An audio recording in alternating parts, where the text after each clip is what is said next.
Buenas tardes. Vamos a dar inicio al día de hoy con la cuarta videoconferencia y última de este cuatrimestre. No sin antes recordarles que en este momento estamos ya trabajando con el último trabajo que ustedes tienen que subir a la plataforma y que es la investigación. La plataforma va a estar abierta del 15 al 28 de julio. Muy importante tomar en cuenta la fecha de apertura y de cierre y verificar que efectivamente el documento que ustedes suben a la plataforma es el documento que corresponde al trabajo que ustedes realizaron. Igualmente verificar que el formato que utilizan permita ser visualizado por el tutor. Bueno, el día de hoy realmente el tema es bastante corto y nos refiere a un estado en expansión, el estado de bienestar en Costa Rica. Dice que después de los hechos de 1948, que habíamos quedado la vez pasada, la Junta Fundadora de la Segunda República va a asumir e implementar una serie de medidas. Dentro de algunas de las medidas que la Junta Fundadora va a implementar está la nacionalización de la banca. También se va a dar la separación que existía hasta ese momento entre el café y la banca. Que recordemos que quienes llegaban al poder tenían cierta vinculación, entonces al final gobernaban en su propio beneficio. Se da el cobro del impuesto del 10% al capital y se van a consolidar las reformas sociales que se han implementado a inicios de los años 40, que como habíamos visto la vez pasada por el doctor Rafael Ángel Calderón Guardia y que no habían tenido la aceptación por parte de los patronos. Se van a crear algunas instituciones autónomas como el Instituto Costarricense de Electricidad. Se va a redactar la Constitución de 1949, que recordemos que la Constitución de 1949 se va a redactar tomando como base la Constitución de 1871. Se hacen algunos ajustes, algunas modificaciones de acuerdo con la época. En esta Constitución, una de las características es que se va a universalizar el sufragio. Es decir, que a partir de las próximas elecciones, la mujer va a poder emitir el voto. Se da además la abolición del ejército y el recurso económico que hasta ese momento se designaba para la manutención del ejército se va a dedicar a la educación. En cuanto a la abolición del ejército, hay algunas posiciones, algunos dicen que fue porque fue un ejército que ya era un ejército débil, otro porque no pudo aplacar los acontecimientos del 48. Sin embargo, es importante analizar que fuera el motivo por el cual se hubiera abolido el ejército. Fue una de las mejores decisiones, porque nos vamos a encontrar durante la segunda mitad del siglo XX un auge en la educación, en los diferentes niveles educativos. Se crea el Tribunal Supremo de Elecciones, que se va a encargar de todo lo que está relacionado con el proceso electoral. A partir de 1950, el país va a experimentar una mayor intervención estatal, donde el Estado se va a ir involucrando en una serie de actividades económicas, eh, donde el Estado se encarga de producir algunos productos, ¿verdad? Entonces esa es intervención del Estado. Se difunda también un discurso sobre la participación de diferentes sectores políticos. Sin embargo, hay que tomar en cuenta que hasta esa fecha se excluía a las personas indígenas. ¿Por qué? Porque estas personas no tenían un documento de identidad. A partir de este periodo, en la segunda mitad del siglo XX, nos vamos a encontrar también que Costa Rica se va a enrumbar en el bipartidismo. Es decir, que durante la segunda mitad del siglo XX nos vamos a encontrar a Liberación y a la oposición en todas las contiendas electorales. Y lo que se va a hacer, lo que va a suceder es que se va a dar una alternabilidad en el poder. Entonces, 4 años gobiernan Liberación, 4 años la oposición, a veces 8 años, ¿verdad? pero solo esas dos fuerzas tienen la suficiente representación política para poder llegar a la presidencia. Sabemos que ya a inicios del presente siglo eso se rompe en las elecciones del 2002, cuando es necesario que se vaya a una segunda ronda, y ya en los últimos procesos electorales donde quienes han llegado a la presidencia han sido de agrupaciones que no forman parte de estos grupos mayoritarios. El aparato estatal también durante este periodo, durante la segunda mitad del siglo XX, crece, se van a crear una serie de instituciones con la finalidad de poder brindarle a la población una serie de bienes y servicios.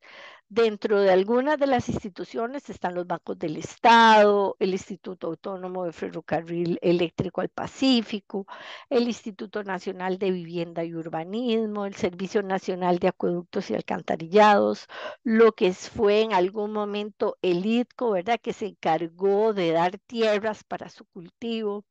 Habdeba, ¿verdad? En Limón, que es la entidad encargada, era la encargada de administrar todo lo relacionado con la actividad portuaria. El Instituto Mixto de Ayuda Social, el Instituto Nacional de Aprendizaje, el Instituto Tecnológico, la Universidad Nacional, hoy UNA, y dentro de este engranaje de instituciones también nos vamos a encontrar a la UNED. A partir de la segunda mitad del siglo XX se va a desarrollar un modelo de sustitución de importaciones o modelo de desarrollo hacia adentro. Este modelo, sin embargo, bueno, este modelo lo que pretendía era que productos que hasta ese momento se traían del extranjero, ¿verdad? Que se importaban, se iban a empezar a producir aquí. Sin embargo, este modelo va a experimentar algunas desventajas. Uno es que se debe recurrir en empréstitos para poder conseguir materia prima, maquinaria, equipo. Otra característica es que la población que tiene mayor poder adquisitivo no va a comprar productos producidos en el país, sino que los van a traer del extranjero. Otra característica es que la mano de obra costarricense es una mano de obra cara, sobre todo por todas esas garantías sociales. Hay poca planificación y organización. Otra característica es que las economías más desarrolladas van a absorber a las de menor. Eh, También se debieron importar materias primas. Otra característica, ¿verdad?, que fue lo que más afectó, es que los diferentes países de la región empezamos a producir los mismos productos. Entonces, si todos producimos lo mismo, hay una sobreproducción, la gente no compra y se dice que las economías nos matamos entre nosotros mismos.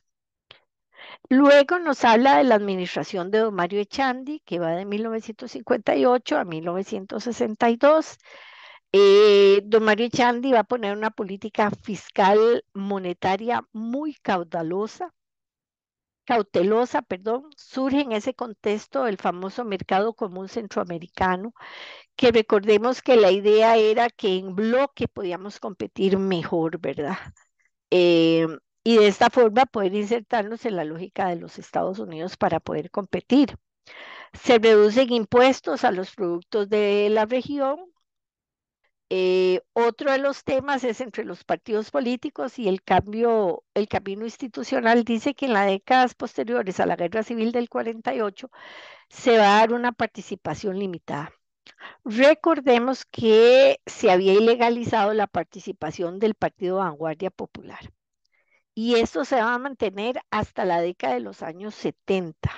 Eso no quiere decir que el Partido Vanguardia Popular no participara, sí participara, sí participaba, pero debía hacerlo detrás de algún nombre de otro partido político, ¿verdad? Donde no se evidenciara que era el Partido Vanguardia Popular. Para enero de 1955 se dice que la última ocasión que se ha hecho uso de las armas para alguna transformación de índole política. Y desde esa fecha hasta la actualidad hemos realizado procesos electorales cada 4 años, ¿verdad? Y en nuestra mente no cabe como de que se va a dar un golpe de Estado o similar. De 1949 a 1978, una característica es que van a predominar los gobiernos liberacionistas. En cuanto a las campañas políticas, se dice que hay una mayor participación porque hay más votantes. Recordemos que votan las mujeres y los negros que tampoco antes tenían cédula de identidad. Y una característica de los candidatos es que en sus campañas políticas van a repetir sus promesas, ¿verdad? Otra característica de quienes son candidatos es que tratan de demostrarle a la población de que son muy cercanos a la población, que son conocedores de las necesidades de la población. Entonces, es común que salgan ahí rodeada de gente del pueblo, saludando, hablando, posando con la gente, alzando niños, abrazando, ¿verdad? Para que la gente los sienta cercanos al pueblo. Después, a partir de ese momento, las personas mayores de 18 años pueden emitir su voto, que antes era hasta los 21. Y surge en ese contexto la famosa frase de la fiesta electoral costarricense. Realmente los procesos electorales en nuestro país son una fiesta. Todos hemos tenido la oportunidad. El día de las elecciones nos encontramos vehículos donde puede ir una persona con la bandera de un partido político, incluso hasta dos o tres partidos políticos, cuando la gente va a emitir el voto, ¿verdad? Por ejemplo, a mí me ha pasado, yo voy al lugar donde me corresponde emitir el voto, indistintamente, o sea, cualquier persona me puede guiar a emitir el voto y no necesariamente del partido por el cual uno va a emitir el voto. Entonces, incluso eh, en el proceso electoral vienen visores del mundo, ¿verdad? A ver la fiesta. Incluso en algunos de los procesos electorales, un periodista que tuvo la oportunidad de participar, dentro de alguno de los comentarios decía que era la primera vez que él veía que con una crayola, ¿verdad? Y no con un rifle había un cambio político, ¿verdad? Muchas veces nosotros lo damos por sentado, ¿verdad? Pero personas tal vez que vienen de otros países donde los procesos electorales no son transparentes, donde incluso puede ser que no hay un proceso electoral, ¿verdad? Estos comportamientos son bastante llamativos. En cuanto a la cuestión sociocultural, el estado de bienestar o el estado benefactor dice que el Estado crece institucionalmente, hay más empleo, se da mejores condiciones económicas y una política de salarios más agresiva.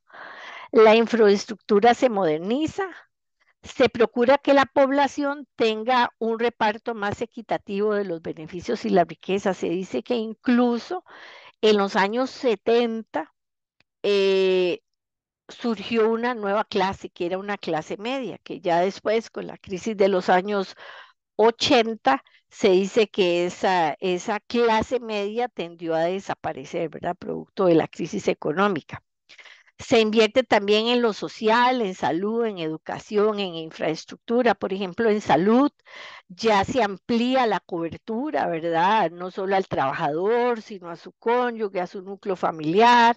Ya no es solo un tipo de salud curativa, sino preventiva. Entonces, por ejemplo, a la mamá le dan atención aún antes de que se embarace, durante su embarazo y pos el embarazo, ¿verdad? Incluso se le da seguimiento al niño y todo esto contribuye a que la población aumente. ¿Por qué? Porque dice que mueren menos niños al nacer producto de todos esos controles y la esperanza de vida, es decir, la cantidad de años que una persona vive, aumenta.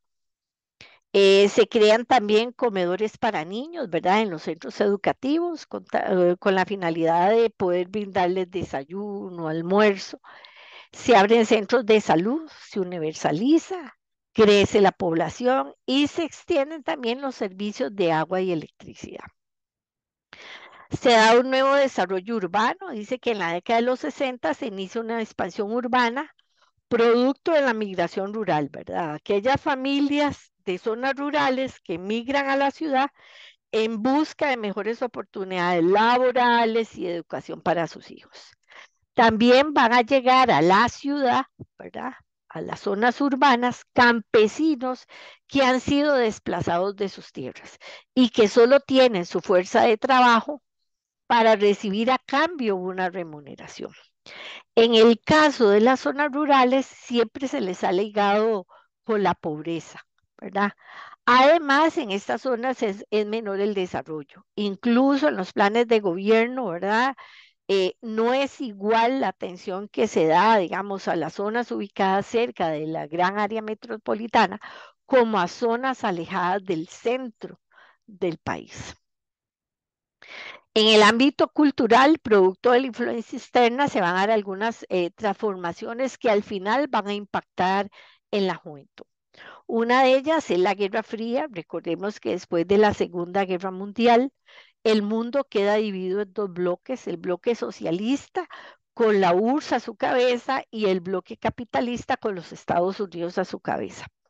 Recordemos que este periodo de la Guerra Fría es un periodo donde eh, es un periodo de guerra psicológica, un periodo de competencia armamentista, tecnológica, también, ¿verdad? Entonces, el mundo está inmerso en ese conflicto que existen entre estas dos potencias, que lo que tratan es eh, ingresar a las zonas de influencia de cada una de estas potencias. También encontramos la Revolución Cubana en los años 60. Recordemos que en Cuba estaba Fulgencio Batista, llega Fidel Castro apoyado por los Estados Unidos. Sin embargo, cuando Fidel ya se establece, le da la espalda a los Estados Unidos y ya conocemos la historia, ¿verdad? De años, de décadas eh, al mando de Fidel Castro. En cuanto a los procesos de integración centroamericana y la conformación de bloques, ¿verdad? Que la idea que en bloque es más fácil competir, se conforman bloques en el sur, en Centroamérica, en el Caribe, porque la visión es que en bloque es más fácil competir. En cuanto a la revolución cultural en Occidente también, ¿verdad? Todos los movimientos hippies, ¿verdad? Hay una libertad de expresión, formas de vestir, formas de comportarse que al final también van a repercutir. En cuanto al Estado empresario de 1970 al 78, dice que en los años 70, durante los gobiernos liberacionistas, había surgido ese Estado empresario. Ese Estado que se había involucrado en facilitarle a la población una serie de bienes y de servicios. Por ejemplo, en 1972 se crea CODESA, que era la Corporación Costarricense de Desarrollo, que estaba conformada por una serie de empresas o subsidiarias que contaban con capital mixto. Entonces, por ejemplo, dentro de algunas de las empresas que formaban parte de CODESA, teníamos Cementos del Pacífico, del Valle, Central Azucarera, Aluminios Nacionales, Transmesa, ¿verdad? Que era la que regulaba todo lo que era la flotilla vehicular a nivel nacional. En Costa Rica se va a generar una crisis producto de la devaluación del dólar. El dólar en ese momento estaba en 8.13, 8.61 y llegó a 23. Eso es como que hoy, ¿verdad? Que en los últimos días hemos visto más bien que el valor del dólar con respecto al colón ha decaído, pero en esa época es como que hoy nosotros nos acostemos y el dólar esté en 530 y mañana nos levantemos y el dólar esté en 1.600. Entonces, todo el impacto económico que eso genera a nivel país, ¿verdad? Tasas de interés, préstamos, etcétera, ¿verdad? Entonces, entramos en crisis. Aunado a eso, Centroamérica se encuentra en guerra. Se da la desintegración del mercado común centroamericano, habían guerrillas en Nicaragua, Guatemala, Honduras, El Salvador, y también se da a nivel mundial el aumento en el precio de los hidrocarburos. Fue una época bastante crítica, fue una época donde había restricción incluso a la hora de comprar productos de necesidad básica, ¿verdad? Entonces, por ejemplo, decían, por familia, por persona se le vende, y eran libras, no eran kilos, una libra de arroz, una libra de frijoles, una libra de azúcar. Entonces, y eso lo vendían, no como hoy, que hay cualquier cantidad de supermercados y ahora con toda esa proliferación de supermercados en manos de extranjeros, ¿verdad? Em, eh, Todo eso se suplía a través del Consejo Nacional de Producción, que era del Estado. Entonces, lo que hacía la gente es que iba y hacía fila, ¿verdad? Entonces, en una familia iba el papá, la mamá, los chiquitos y todos hacían fila para poder conseguir productos. También se dio el racionamiento de electricidad, como el que íbamos a tener hace unos como 2 meses, ¿verdad? Que se había anunciado y que al final, con el ingreso de la lluvia, se suspendió. Había racionamiento de electricidad, se adelantó la hora para aprovechar el sol, ¿verdad? Entonces fue una época bastante difícil a nivel económico y todo el impacto que tuvo en nuestra población. A finales de la década de los 70, Costa Rica se halló inmersa en una crisis bajo un estado que demandaba una gran cantidad de gastos. En cuanto al camino a la estabilización, dice que desde finales de la década de los 40 se implementa un nuevo modelo de Estado. Se consolidan los partidos ya como organizaciones que ya no van a girar alrededor de una persona, sino que son agrupaciones con estatutos y planes a corto y mediano plazo. Y para poder acceder al poder, el candidato debe contar con el respaldo de ese partido político, ¿verdad? Que incluso para que una persona sea representante del partido X, tiene que pasar por un proceso a nivel interno de ese partido, ¿verdad? Que incluso hacen hasta elecciones. A partir de los 70 se permite ya oficialmente la participación de comunistas en el juego político y lo va a hacer a través del partido Acción Socialista. Debido al crecimiento de la población, se da la dinámica de la urbanización y la conurbanización, que se refiere básicamente al crecimiento de lo que nosotros conocemos como el gran área metropolitana. Sin embargo, esto va a traer algunas consecuencias. Si hay más población, hay más contaminación de todo tipo, ambiental, sonora, de aguas, etcétera. Uso de suelo que antes se dedicaban a la agricultura, ahora se van a destinar a construir urbanizaciones. Entonces, por ejemplo, mis papás, por ejemplo, nosotros somos de Guadalupe, entonces mi mamá o mi papá decían, oye, es que aquí antes eran solo fincas, ¿verdad?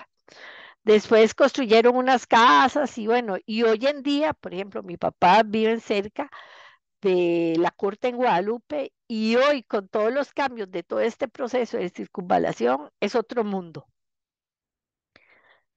Eh, es necesario suplir algunas necesidades de servicios públicos también, ¿verdad? Con todo ese crecimiento de la población. Si hay más población, esa población demanda servicios de agua, de electricidad, de telefonía, servicios públicos, alumbrado, etcétera. Se destruyen fuentes de agua también, ¿verdad? Se contaminan. Y a partir de la segunda mitad del siglo XX se toma conciencia de la presencia de otros grupos como mujeres, inmigrantes y niños, e incluso se van a crear instituciones que se van a encargar del bienestar de estos grupos de la población. En cuanto al Estado liberal, dice que la crisis del 78-82, dice que en el 78 llega al poder don Rodrigo Carazo Odio, del Partido Coalición Unida, luego de 8 años de gobiernos liberacionistas, afronta una severa crisis económica producto de la devaluación del dólar, del aumento de los hidrocarburos y toda la situación que eso genera. Busca préstamos, sin embargo, el Fondo Monetario impone unos condicionamientos que él no acepta. Y si no acepta los condicionamientos, no hay préstamos, ¿verdad? Porque cuando nosotros solicitamos en préstamos al Banco Mundial, al Fondo Monetario, a la Agencia Internacional de Desarrollo, etcétera, esos organismos nos dicen, bueno, sí, ocupan 100 colones, pero para darlo usted tiene que hacer A, B, C y D. Reducir el aparato estatal, privatizar instituciones, reducir el presupuesto a la educación, etcétera. Él no aceptó las condiciones, al no aceptar no hay empréstito y entramos en crisis. Las consecuencias de la crisis van a impactar en la década siguiente, se exporta menos de lo que se importa, se da la evaluación del colón, aumento de la inflación, caen los salarios de los trabajadores y la riqueza se va a concentrar en algunas actividades agrícolas e industriales y esto va a generar una desigualdad social. ¿Por qué? Porque no se va a dar una distribución equitativa de la riqueza. Luego llega al poder don Luis Alberto Monge del 82 al 86, inicia la reactivación económica, incentiva el cultivo de productos no tradicionales para la exportación, reactiva la inversión extranjera a través de maquilas y zona franca, a las cuales se le van a conceder una serie de beneficios y va a poner en práctica los programas de ajuste estructural o PAE, ¿verdad? Que tenemos uno, dos, tres, que esos PAE responden a esos condicionamientos de los organismos internacionales a cambio de los empréstitos. Divulga un discurso de recuperación de la crisis, de neutralidad respecto a conflictos bélicos en la región. Sin embargo, a cambio de ayuda de los Estados Unidos, permite operaciones de los contras en la zona norte de nuestro país. Esos contras iban contra el gobierno sandinista. Entonces, el a cambio de la ayuda de los Estados Unidos permite que en la zona norte los contras hagan operaciones. En 1984 se va a la huelga bananera que fracasa y esto va a afectar profundamente a los grupos de izquierda. Luego viene la administración de Oscar Arias del 86 al 90, que básicamente él en lo que se enfocó fue en el proceso de paz de Centroamérica, ¿verdad? A través de Esquipulas uno, 2, que al final lo va a hacer merecedor del Premio Nobel de la Paz. Luego llega Calderón Fournier del 90 al 94, se consolidan las ideas neoliberales en relación al Estado, a la privatización de instituciones públicas, eh, se cierra, se privatiza Codesa, Sempasa, Fertica, se eliminan restricciones y regulaciones a la banca privada, entonces en la banca privada ya puede recibir cuentas de ahorro, que antes eso solo eran los bancos del Estado. Se expande la zona franca y aquí dice que se intensifica la corrupción. Yo pienso que no se intensifica. La corrupción siempre ha existido. Sin embargo, se facilita, ¿verdad? Con toda esta apertura comercial y aunado a eso es que la gente también empieza a denunciar. Luego llega José María Figueres Olsen del 94 al 98 y establece el pacto Figueres-Calderón. Este pacto se hace básicamente en la Asamblea Legislativa entre estos dos grupos políticos, eh, en Liberación y la oposición, con la finalidad de poder concretar proyectos en la Asamblea. Se da el cierre de los ferrocarriles, concede más privilegios a la banca privada, se cierra el Banco Anglo, que era uno de los bancos más antiguos de nuestro país, que se dice que el cierre del banco fue más alto el costo social que el económico. Emite la ley de cogeneración eléctrica, que era que había que comprar electricidad a empresas privadas y esas empresas privadas eran propiedad de ciertas personas de cierto renombre. Luego llega Miguel Ángel Rodríguez, crea el Ministerio de la Condición de la Mujer, promueve la ley de paternidad, promueve la ley de protección al trabajador y en el año 2000 enfrenta grandes y enormes organizaciones sociales producto del proyecto denominado Convoice, ¿verdad? Que lo que decía era que si se daba esa apertura a las telecomunicaciones, la gente se iba a quedar sin trabajo, ¿verdad? Hoy en día hay apertura comercial y el beneficiado es el cliente, ¿verdad? Porque al haber competencia, las diferentes empresas ofrecen opciones y el cliente es el que decide, ¿verdad? El salario, calidad, beneficios, etcétera. En cuanto al ajuste estructural y las presiones externas, dice que Costa Rica se alinea a las políticas estadounidenses, se ponen en práctica los PAE, que lo que tenían como objetivo era la apertura económica, la reducción del aparato del Estado, incrementar la competitividad, disminuir la protección que el Estado tiene sobre la economía y la exoneración de impuestos a empresas extranjeras para que vengan a invertir en nuestro país. Se reduce la inversión del Estado. eh, Estados Unidos influye directamente en políticas económicas que adopta tanto nuestro país como América Latina. Y eso ha sido una práctica siempre, ¿verdad? En ese proceso contribuye la desintegración de la URSS en los años 90, ¿verdad? Con la desaparición de la URSS, pero como conglomerado, ¿verdad? La ideología comunista persiste hasta la actualidad y eso lo vemos en diferentes países del mundo y movimientos que se dan. La situación de guerra en Centroamérica, la democratización. Los deseos de integrar a América Latina bajo un proyecto de intercambio comercial con pocas regulaciones, ¿verdad? Entonces ahí nos habla de los famosos tratados de libre comercio, ¿verdad? Donde se da un ingreso a los mercados, pero no en forma equitativa, ¿verdad? Porque de aquí pueden venir empresas y ofrecer, pero nosotros muy difícilmente vamos a competir en las mismas condiciones.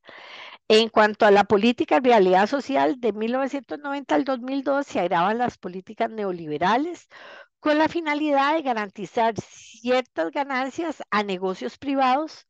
Se dan migraciones e inmigraciones, ¿verdad? Gente que viene de otros países a nuestro país y personas de las zonas rurales que migran a la ciudad, ¿verdad? Y en los últimos años hemos tenido migraciones de venezolanos, de colombianos, de Haití, de haitianos, incluso de personas hasta africanas, ¿verdad? Que han migrado y todo lo que eso implica, ¿verdad? El despliegue y, en todas las esferas de educación, de salud, de alimentación. eh, y muchas de esas personas que migran, ¿verdad? Al no encontrar o llenar las expectativas, terminan viviendo en zonas marginales. Si nos saca, volvemos a ingresar con el mismo link. De cara al siglo XXI, la apertura comercial dice que una de las estrategias más notorias en Costa Rica ha sido la apertura comercial basada en los tratados de libre comercio. El punto cumbre fue el Tratado de Libre Comercio con los Estados Unidos, ¿verdad? Que tuvimos que ir a un referéndum para determinar si se firmaba o no. Luego se han firmado tratados con otros países que no han generado tanto movimiento y en el 2012 que se hicieron negociaciones con China y Colombia. En cuanto a la crisis del bipartidismo, dice, surge el PAP en los años, en las elecciones del 2002. Esto nos lleva a una segunda ronda